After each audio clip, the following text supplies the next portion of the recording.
اسلام آباد کی مقامی عدالت نے بانی پی ٹی آئی کی 6 اور بشرا بی بی کی 1 عبوری ضمانتوں میں 7 اکتوبر تک توسیع کر دی ہے۔ مزید جانیں گے ڈان نیوز کے نمائندے طاہر نصیر سے۔ طاہر بتائیے گا، ضمانتوں میں توسیع کر دی گئی ہے؟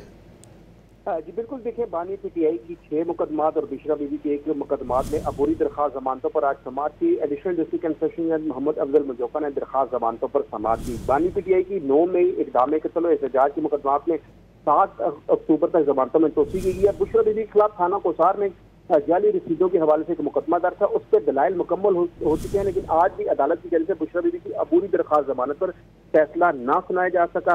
بانی پی ٹی آئی اور بشرا بی بی کی ضمانت کی درخواستوں پر اکٹھا فیصلہ سنایا جائے گا۔ عدالت نے کہا ہے بانی پی ٹی آئی کے خلاف تھانہ ترنول، کراچی کمپنی کوسار اور دیگر میں مقدمات درج ہیں، جبکہ بانی پی ٹی آئی کے ساتھ ساتھ بشرا بی بی کی جو جعلی رسید والا مقدمہ ہے، اس مقدمے میں بھی 7 اکتوبر تک عبوری ضمانت میں توسیع کی گئی ہے۔